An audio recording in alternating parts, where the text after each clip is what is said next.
और सिर्फ आंखों से रिवाइज करते हो। आंखें मैं आपको बता दूं माय डियर स्टूडेंट, आंखें थोड़ी हर एक स्टूडेंट जो होता है उसका अलग डीएनए। बैठे हैं 4 सवाल किए, 5वां सवाल आपको नहीं है, छठा नहीं है आपको लगा। माय डियर स्टूडेंट्स, आज अपन डिस्कस करेंगे नीट को कैसे क्रैक किया जाए इसके बारे में।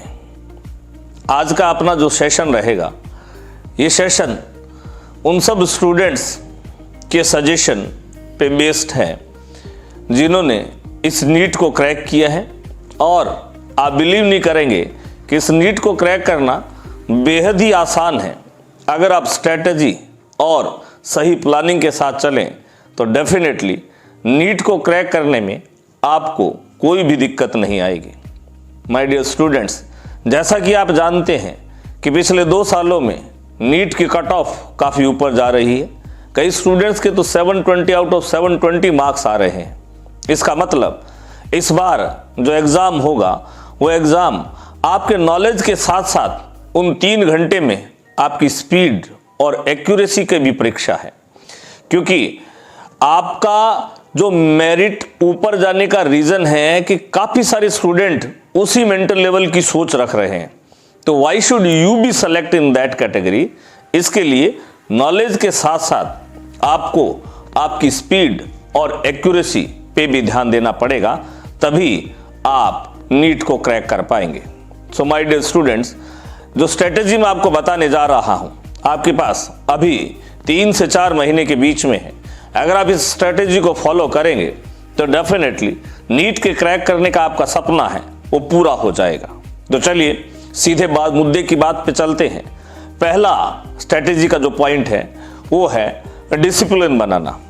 और डिसिप्लिन बनाने के जो मैं आपको इसको थोड़ा सा और एनालाइज कर दूं, डिसिप्लिन में जो सबसे पहला पॉइंट है वो होता है कि आपका टाइम टेबल फिक्स होना चाहिए। और फिक्स में सबसे पहली चीज लोगों को लगता है कि हमारी पढ़ाई का टाइम टेबल फिक्स हो, जबकि उल्टा सही है इसका। आपके सोने का और उठने का टाइम फिक्स होना चाहिए। That is the first step of your discipline my dear. यानी आप अगर ये बोलेंगे कि मुझे 11 बजे बेड पे जाना है, तो आपको 11 बजे उस बेड पे चले जाना चाहिए, नींद चाहे कितने बजे आए। क्योंकि हो सकता है कि कभी आप 2 बजे तक पढ़ें और कभी आप 10 बजे तक पढ़ें, तो इससे आपका बायोलॉजिकली क्लॉक है वो डिस्टर्ब हो जाएगी। तो आपका बेड टाइम, नींद का टाइम फिक्स होना चाहिए कि मुझे इतने बजे बेड पे जाना है। और सुबह उठने का, एंड माय डियर स्टूडेंट्स, उठने के लिए अलार्म का जो यूज है दैट इज डेंजरियस। क्योंकि एक आप अलार्म से उठते हैं और एक आप किसी को ड्यूटी सौंप के बोलते हैं कि आप मुझे उठा दीजिएगा, तो जो उठाने वाला होता है वो आपको बड़ा प्यार से उठाता है, जबकि अलार्म एकदम से आपकी मेंटल स्टेटस को चेंज कर देता है। आप सोने वाले होते हैं, सोने वाले की स्टेटस से एकदम से आप अवेकअप कंडीशन में आ जाते हैं। तो वहां बड़े कई सारे हार्मोनल और कई सारे माइंड का इम्बैलेंस, सारी सी चीजें हो जाती हैं। So I think you have to avoid the alarm. आप किसी अपने घर वाले को रिस्पॉन्सिबिलिटी दीजिए जो आपसे पहले उठते हैं कि मुझे आप इतने बजे उठा दें। So that is the first step of the discipline. We have to fix our sleeping as well as the awakening time. Second, दूसरी चीज, हमें हमारे स्टडी आवर फिक्स करने चाहिए कि मेरी कैपेसिटी है कि मैं लगातार 5 घंटे पढ़ सकता हूं, मेरी कैपेसिटी कि मैं लगातार 3 घंटे पढ़ सकता हूं। तो अपनी हर स्टूडेंट्स की अलग अलग कैपेसिटी होती है। आप अपनी कैपेसिटी के अकॉर्डिंग आपके स्टडी आवर्स फिक्स करें। इसका मतलब ये नहीं कि आपकी कैपेसिटी 2 घंटे की है तो आप उसको 2 घंटे फिक्स कर लें। आप एटलीस्ट अगर मिनिमम 2 घंटे भी एक साथ कंसंट्रेशन के साथ पढ़ सकते हैं तो 2-2 घंटे के 3 या 4 शेड्यूल बना लें, ताकि वो 2 घंटे आपको एकदम फ्रेश लगे। तीसरा, मैंने अभी आपको बताया कि नंबर 1 डिसिप्लिन। सेकंड जो है आपका स्टडी आवर फिक्स होने चाहिए। जैसे एटलीस्ट आपको, अगर आप किसी कोचिंग में या कहीं खुद की तैयारी कर रहे हैं तो आपके लगभग 6 या 7 घंटे वहां गुजर जाते हैं। 6 या 7 घंटे की आपकी स्लीपिंग होती है, तो लगभग आपका 7 से 8 घंटे का खुद का सेल्फ स्टडी टाइमिंग आपके पास होना ही चाहिए। That should be fix and that is also being divided into 3 category. 1 is physics, chemistry and biology. तीसरी जो मेन बात है वो ये कि जिसको आप खुद अभी तक प्रैक्टिस समझते हैं कि मैं प्रैक्टिस कर रहा हूं, मैंने प्रैक्टिस किया, इतने क्वेश्चन की प्रैक्टिस किया, फिर भी मेरा इंप्रूवमेंट नहीं हुआ, that is not a practice. In fact that is a pseudo practice, that is a fake practice.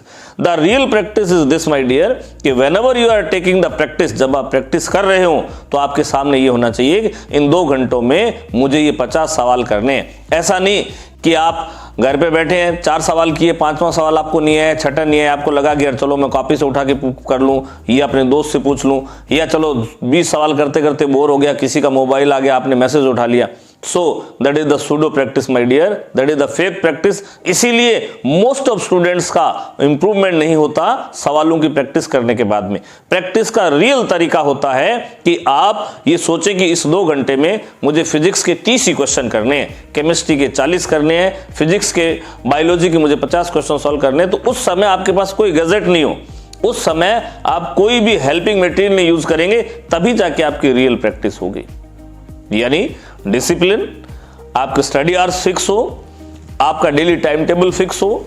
इसके बाद मैंने आपको बताया कि real practice that is the main thing. इस रियल प्रैक्टिस वाले चीज को लगभग 1000 में से 1 स्टूडेंट फील करता है, बाकी सारे इसी टाइप से मोबाइल पास होता है, डिस्ट्रैक्शन हो जाता है। So that is the not the practice my dear. इसके बाद रियल प्रैक्टिस अगर आपने कर ली तो डेफिनेटली आपके पास एक रिवीजन प्लान भी होना चाहिए। 7 दिन में से 1 दिन आप ऐसा रख लीजिए कि जिस दिन आपको लगे कि आज आपके कोचिंग का या आपका खुद का सेल्फ एनालिसिस करने का टाइम, थोड़ा सा आपको सब्जेक्ट आपने अच्छा पढ़ लिया है, अभी चैप्टर फिनिशिंग की ओर है, तो आप उसको रिवीजन शेड्यूल में जाएं और रिवीजन शेड्यूल को इस टाइप से मेंटेन करें कि जो सवाल आपको पहली बार देखते ही हो गया, जिंदगी में कभी भी आपसे पूछ लो वो डेफिनेटली आपसे हो जाएगा। पर जिस सवाल को देखने में एक बार आपसे नहीं हुआ, हो सकता है आप किसी हेल्पिंग मटेरियल से, आपके टीचर से, आपके दोस्त से पूछ के उसको कर लेंगे, पर आज से 6 महीने बाद जब आप एग्जाम देंगे तो डेफिनेटली आपका माइंड तो वही है, आपका डीएनए तो वही है, आपकी सोच तो वही है, तो हो सकता है थोड़ी सी इंप्रूव हो। आप उस सवाल के लिए सोचेंगे तो वही सोचेंगे। इसलिए जब तक आप उसको एक बार 7 डेज में रिवाइज नहीं करेंगे, डेफिनेटली वो आपकी सोच को नहीं बदलेगा और सारा गेम सोच का है, क्योंकि एग्जाम देते समय आपकी सोच ही उस क्वेश्चन को सॉल्व कराएगी। आपके पास 3 सब्जेक्ट है माय डियर, फिजिक्स, केमिस्ट्री और बायोलॉजी। मैं बोलता हूं कि बायोलॉजी में एटलीस्ट, लोग कहते हैं हमने एनसीईआरटी पढ़ी है, क्या पढ़ी है आपने? कुछ भी नहीं पढ़ा सर। मैं आपको किसी रास्ते से एक बार लेके जाऊं और उस रास्ते की एक एक सुई तक पूछूं कि बताइए कहां पड़ी थी, तो आप नहीं बता सकेंगे। जब तक आप उस रास्ते से 5 बार नहीं जाएंगे, आप उसके इफ एंड बट और सारे किंतु परंतु से परिचित नहीं होंगे। अपने जहन में अच्छी तरह से दिमाग में डाल लो, 5 बार, एटलीस्ट 4 से 5 बार एनसीईआरटी आपके फिंगर पे होनी चाहिए, फिंगर टिप्स पे होनी चाहिए। चाटना है एनसीईआरटी को, दैट इज द बाप, that is the father book of selection. याद रहे 50% वेटेज होता है।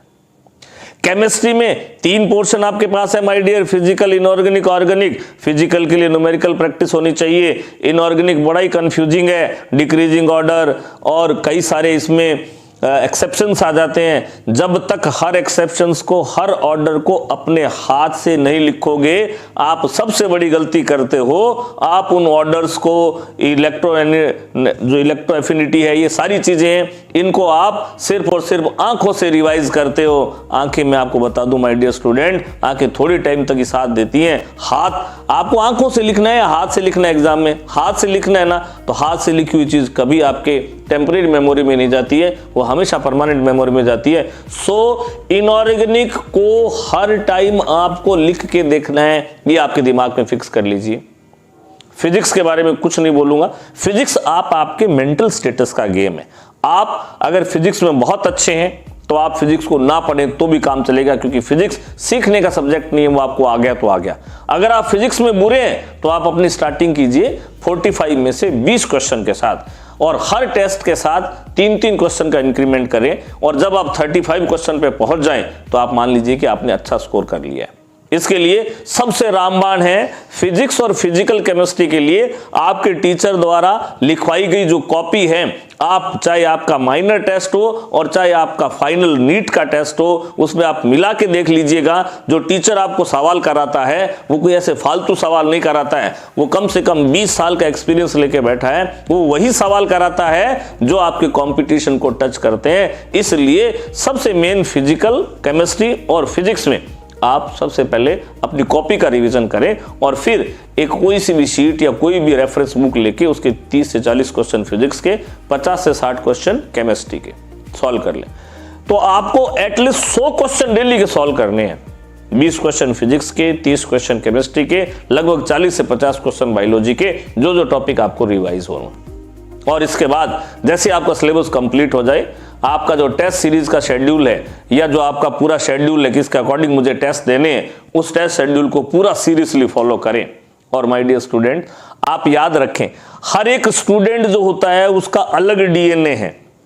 किसी को कुछ समझ में आता है, किसी को कुछ समझ में आता है, इसलिए अपनी वीकनेस और अपनी स्ट्रेंथ को पहचाने। अगर आपने अपनी वीकनेस को पहचान लिया तो डेफिनेटली आप उस पर काम कर लेंगे, तो आपको कोई सिलेक्शन से नहीं रोक सकता। सबसे इंपॉर्टेंट बात आपको और चीज बताता हूं, एक जो मेन चीज आप खराब करते हैं आपके दिमाग में, जो आपको स्पॉइल करती है। मैंने क्या बोला कि जब आप पढ़ रहे हो, जब आप क्लास में बैठे हो, आपके पास 5-5 मिनट, एक दिन में अगर आप 1 घंटे में 5 मिनट बचाएंगे तो पूरे दिन में 20-30 मिनट बचा लिए, तो आप लगभग 5 महीने में इतना टाइम बचा लेंगे कि पूरी बायोलॉजी एनसीईआरटी को एक बार और रिवाइज कर सकते हैं। So every minute is important my dear.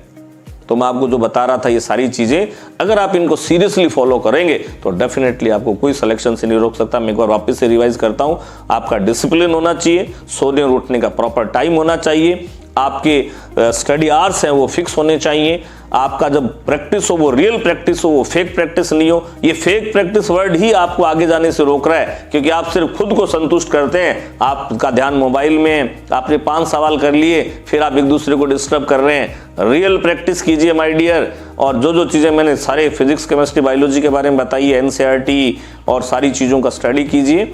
और एक और चीज मैंने आपको बताई कि आप किसी भी चीज से घबराएं ना, आप कूल रह के अपने मंजिल की तरफ चलते जाएं। कोई क्या कह रहा है, कोई क्या कह रहा है, आपके कम नंबर आ रहे हैं, ये आपके रियल नंबर नहीं है माय डियर। आपके रियल नंबर तब होंगे जब आप पूरी तैयारी करने के बाद में रियल टेस्ट के अंदर बैठेंगे, वो आपके रियल मार्क्स होंगे। सो अब आपके कम है या ज्यादा है, बिल्कुल ना घबराएं, बस स्लो एंड स्टडी अपने रेस की तरफ जीतते जाएं, अपने रेस की तरफ चलते जाए, अपने गोल की तरफ चलते जाए, डेफिनेटली आपको सक्सेस मिलेगी। सो माय डियर स्टूडेंट्स, एक बार फिर मिलेंगे आपके सिलेबस पूरा होने के बाद में। तब तक के लिए all the best, good wishes, God bless you all, thank you very much.